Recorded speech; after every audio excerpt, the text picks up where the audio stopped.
This year's legislative session ended with millions of state dollars headed to community projects here in the northwest suburbs. Speaker of the House Melissa Hortman of Brooklyn Park spoke to City Council recently about how she felt the DFL-led legislature made that happen. We had a one-time surplus of about $10 billion. It's non-recurring.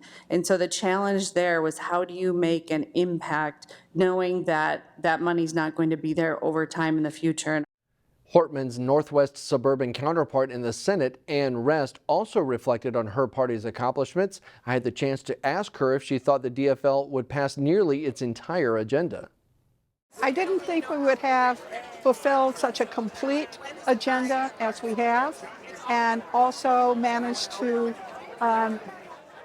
end on time. You mentioned bipartisanship. There's been a lot of talk of, yes, the DFL led a raising of taxes, and that's what the Republicans can use as fuel going into for House members' re-election possibly next year. Do you see that as something that people will start to attack?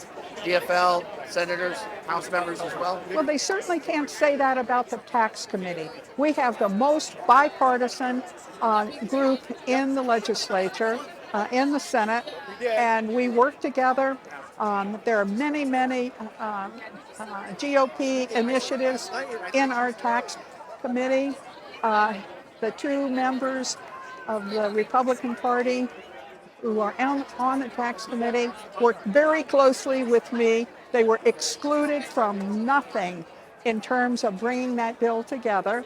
They had a hard time voting for the tax increases, but in every other measure, they had full participation. That's the way I run a committee, and that's the way it's going to be next year as well.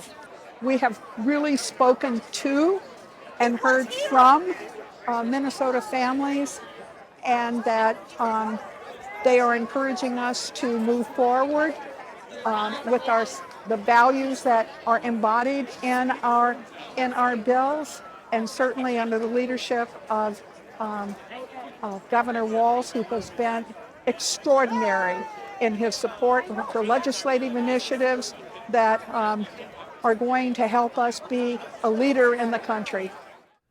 For some DFL lawmakers, the passage of new gun safety measures was a defining moment of this session. I've been working on this since I was first elected to the House in 2002. But for me, it's been a policy issue. For a lot of people, it's a lot more than that. The new legislation requires background checks on all private gun sales. It also includes a so-called red flag law that allows family members and others to petition a court to have guns removed from people deemed to be a danger to themselves or to others. My opponents would say, well, this isn't going to stop everything. And I'd say our job is to protect people. That's right. And if it stops one tragedy, or if it stops 10 tragedy, then we've done our job. Those gun provisions were part of a $3.5 billion public safety spending package. New marijuana legislation included a boost from a former Brooklyn Park mayor. Jesse Ventura testified for the legalization of recreational cannabis. He says medical marijuana, which was illegal in Minnesota at the time, helped stop his wife's chronic seizures. Former Governor Ventura says prohibition does not work.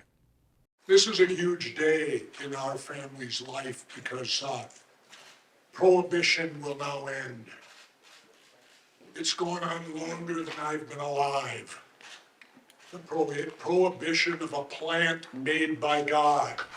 Under the new law, Minnesotans can begin growing cannabis plants in their home beginning August 1st. The state will also begin work on expunging misdemeanor marijuana convictions. The legislative session delivered significant dollars to Brooklyn Park's largest apartment complex. Huntington Place Apartments will receive a $10 million grant to make improvements on the property. It's like all the different apartment communities in Brooklyn Park that were built in the 60s. They require constant reinvestment, just like a single family home. You constantly have to be reinvesting in your place of living. So we expect that of all our apartment communities.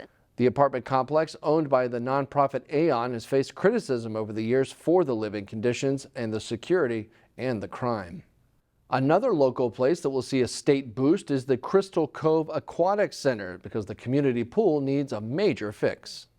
It serves the communities of Crystal, Robbinsdale, New Hope, Golden Valley, and into Minneapolis. So it really has a regional draw. And it allows those kids in these communities to learn how to swim. We have a very excellent swim program here, and really that's who this pool serves. And it's beyond the city of Crystal, it is the region. But like just about everything born in the late 1960s, the main pool is starting to show its age. We monitor how much water we put into the pool, and we've noted the last few years that the amount of water we're using is increasing. So there's clearly a leak somewhere. The city performed surveys to ask people what should happen. The answer was a resounding call to save a crucial part of summer in the northwest suburbs, so the city will spend at least $3 million, paired with $2.3 million in the state bonding package, to replace the pool container. It may or may not disrupt future summers. We know it'll start in 2024, whether we close for a year or whether we start at the end of the season and do it fall, spring. Those details are still being worked out. But this summer is ready to go. We're very thankful for the state funds to help us keep this regional facility operating into the future. Crystal Cove is scheduled to close for the season near the end of August.